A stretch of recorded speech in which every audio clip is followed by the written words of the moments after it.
Alright guys, just got back from the range, hit 1,500 rounds on the FN509 full size. I know there was a first impressions video, but we're gonna do the standard format. So what it is and why I bought it, it is the full size version of the FN509. The reason I bought it is I was looking for something to replace my worn out CZ-P10F, and in my gap pondering, I looked back on my first handgun, which was an FN509. And I like this gun a lot, so I said, let me give a 509 a try. Around that time, this full-size one had just been released, even though they talked about it at SHOT Show, so I picked one up and bought it, and then went right into things. So according to the internet, these kind of require the apex trigger and striker to be considered good. So when I bought one of these, that was pretty much the first thing I did. I bought it, shot it stock, maybe 50 rounds, and then immediately put the apex trigger, durable striker, the new one with the little rubber buffer thing, and extractor. That would be the only mods I did, unless you count the CHPWS plate. I did that just because I've heard kind of mixed reports on FM's plate system, and the two-piece design, something about it just kind of didn't sit right with me, considering my issues with the Oracle Arms 2311. I just figured I'll get a one-piece plate and run it that way. So if you count that as a mod, that's a mod. In terms of reliability with this gun, it's been very good. The only issues I've run into, and they all happened pretty, I think it was the first range trip if I remember correctly, but this optic plate came a little loose. I listened to FN when I first installed it and did not use Loctite upon Loctiting it against FN's wishes. It hasn't moved since.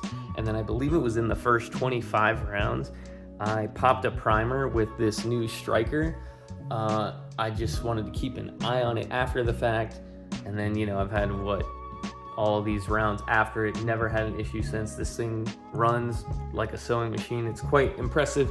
It'll run with the same spring setup and everything. It'll run jello shots, and it'll run all the way up to the plus PHSTs, no problem, and all surprisingly well. So I do consider this gun reliable. Having said that, you know, I don't have nearly as many rounds on this as I did my P10, so it's not like I give you a full, you know, breakdown like I did for that gun, but that's been my experience so far. Going on to the fit and finish of this handgun, it's quite good. This is probably up there. It's one of, if not the best fit and finished handguns that striker fired handguns that I've used. The one thing I will say is the FN9, in comparison side by side, does feel like a little bit nicer, you know, tighter, more substantial handgun than the 509. And that's not to say the 509 isn't nice.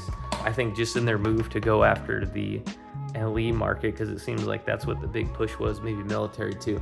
You know, they're gonna make big batches of these. I think that's just kind of the trade-off you get, whereas the FNS, I think, is more or less designed for civilians, even though some LE picked it up. The finish is great. Everything looks durable. I mean, you can see on the barrel hood, there's some there, but that's pretty minimal, in my opinion, when it comes to these type of handguns.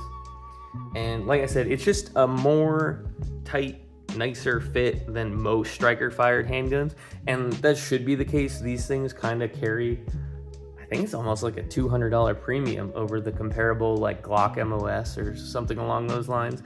And does it feel, you know, $200 nicer? Does it feel $100 nicer? I would say so. They're very well fit and nice guns. Going into the ergos, I'm gonna kind of gush about this for a minute because I'm so happy, because back in the day, this was kind of one of the FNS9 I'm speaking about, it was one of the few fully ambi options back when I bought this thing in, well, we don't have to date it, but it was a long time ago. And the FN509 kind of did the same, as you've heard me glaze, I guess you'd say. The one ergo issue I've ran into is this shield for the magazine release. When you're going to drop a mag to do a reload, I find myself kind of hitting this little upper part of the shield here. So I wish they would kind of move the magazine release up or relieve that kind of shield. And I never had that issue on the FNS, but you can see the button shape is a little bit angled towards the shooter, and it's not guarded at all. So I think if they do a Gen 3, the FNS being the Gen 1, this being the Gen 2, if they do a Gen 3 striker handgun, I do believe they should do something about that. Not a biggest fan of that shield. Slide releases in the proper place. These little cutouts to strip the mag, I mean, that's cool and all. If you're Ellie, you probably have more of a reason for that than me. But the one ergo issue is the magazine well on this thing is quite small. And when you're doing a reload, it is quite a small target to hit. And I think Springer Precision makes a mag well for it, but not too many mag wells for the FN509. But the one thing I find interesting is the FNS, it's kind of difficult to tell on camera, is that it's flared. So this one is actually easier to do reloads on than the 509, and whether it be to get that, they had to sacrifice that to get that cut out to strip mags out. That is what it is, but there's the two gripes I kind of ran into. The other ergonomic nitpick I wanted to add in there is with the large backstrap, this is not exactly blended the best.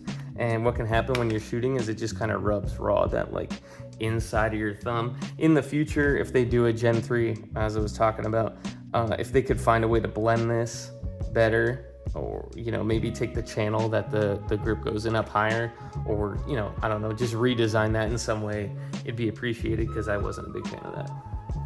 One thing to note when it comes to ergonomics is this gun is in this Goldilocks zone in a lot of aspects. When it comes to the grip angle, it's in between that kind of right angle 1911 grip angle and the Glock grip angle, which kind of feels like you're pointing the gun down. It's almost right in the middle. I don't remember the exact angle, but to the shooter, and from what I remember looking up, it is kind of right in the middle. The other thing is the bore axis of this gun is right in the middle. It's not super low, kind of like a P10, or I think Glocks are pretty low too, but it's not a high bore axis gun like a P320. It's kind of right in that middle zone. So that'll come into play when we talk in the future, but one thing to keep in mind is this gun is kind of right down the middle when it comes to ergos in terms of if you're looking for grip angle, bore axis, things like that. Going into the shootability of this gun, the Goldilocks thing is going to come back up. We'll start with the good and then kind of move on from there. This is a very mechanically accurate gun. It has a very tight fit on the barrel and the slide. And when I did my part, it would print very tight groups, and it was impressive.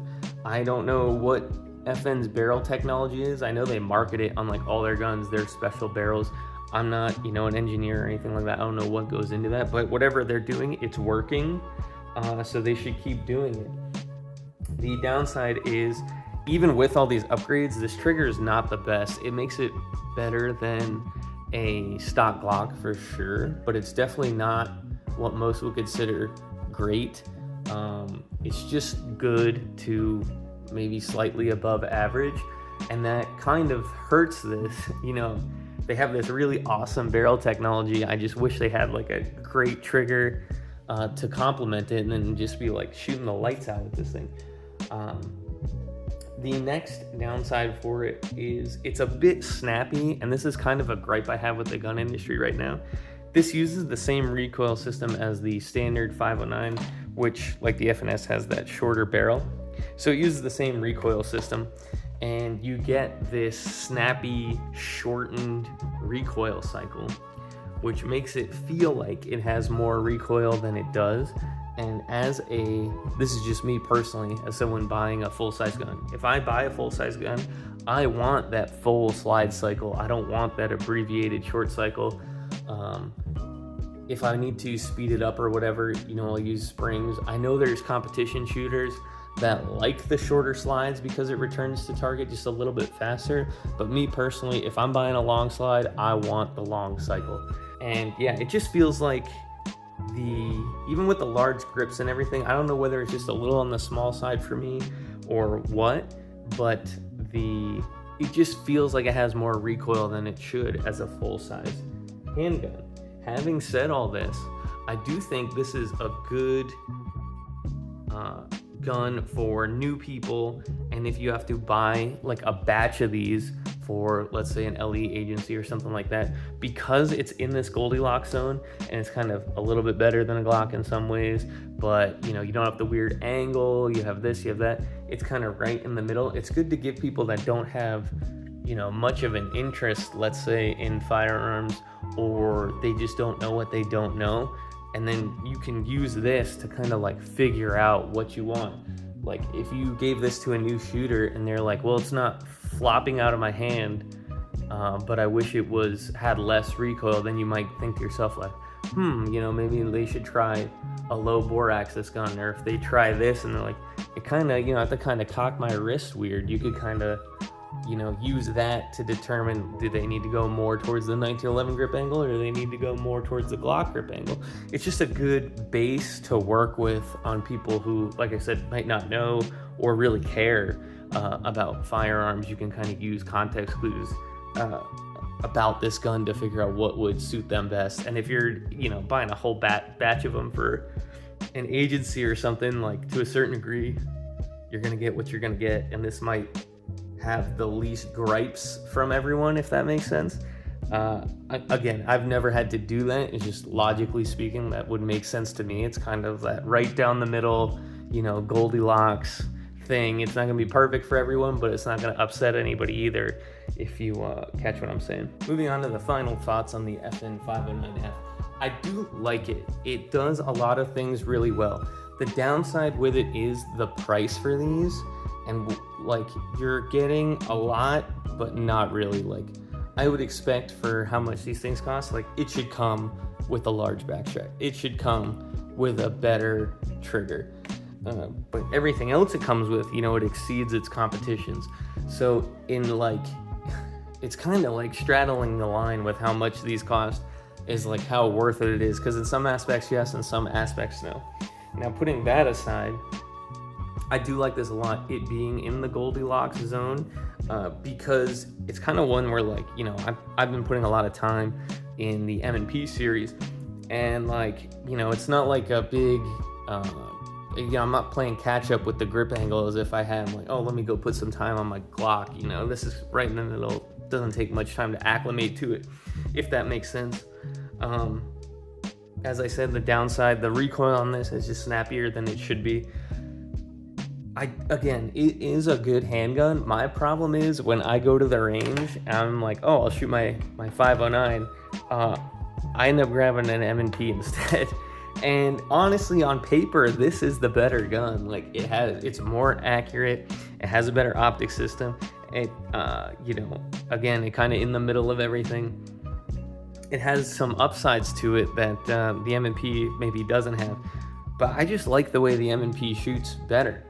I wish M&P had the full-time ambient controls like the FN, because then I wouldn't even be feeling conflicted about it. But it's like the Jeremy Clarkson meme. It's like, this is great, but I like this.